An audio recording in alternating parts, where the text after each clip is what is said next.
Claire Diao de la revue AO Télé est avec nous. Bonsoir Claire. Bonsoir. Coup de projecteur ce soir sur le long métrage Woulou de Daouda Coulibaly, un film à suspense malien sur un jeune conducteur de bus qui se lance dans le trafic de cocaïne afin d'obtenir un meilleur niveau de vie. On regarde un extrait.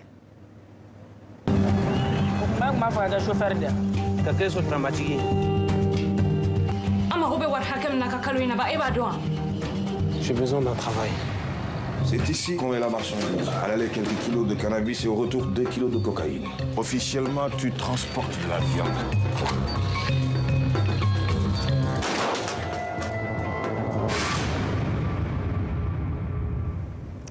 Alors Claire, en quoi il est spécial ce long métrage Woulou ?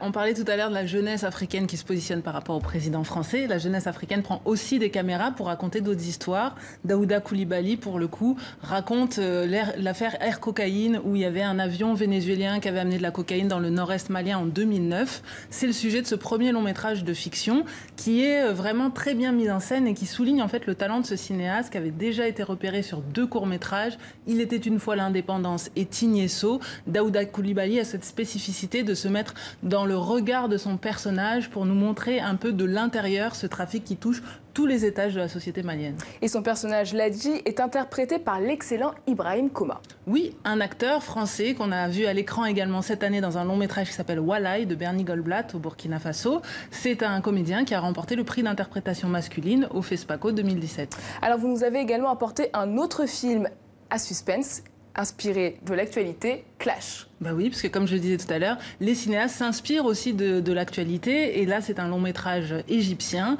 réalisé par Mohamed Diab qui aborde la thématique et le soulèvement populaire égyptien, non pas de 2011, thématique qui a été généralement beaucoup traitée par les cinéastes égyptiens, mais celle de 2013 qui a suivi l'élection du président Morsi. On parle souvent des jeunes qui vont se soulever contre un gouvernement en place, mais on parle moins de leur réaction une fois qu'un nouveau président est élu et que ce n'est pas celui qui a été souhaité. Alors pourquoi ce film vous a plu à AO Télé ?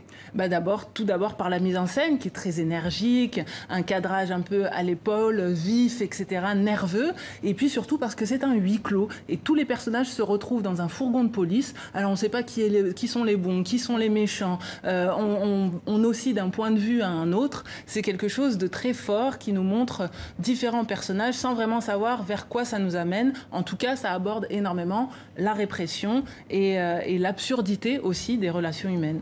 Et ces 2 films sont en lice pour les trophées francophones du cinéma qui auront lieu au Cameroun la semaine prochaine. Oui, après le Sénégal, la France, la Côte d'Ivoire, le Liban, cette fois-ci c'est le Cameroun qui accueille cette récompense pour 25 pays francophones en lice et Woulou et Clash sont en lice parmi 28 finalistes. Merci beaucoup Claire Diao. Une 5e édition de ces trophées francophones que je le rappelle auront lieu à Yaoundé du 4 au 16 décembre 2017 en partenariat avec TV5 Monde. Merci encore Claire Diao. Je rappelle que vous êtes la cofondatrice de la revue de cinéma panafricaine AO Télé, disponible aussi sur votre site internet.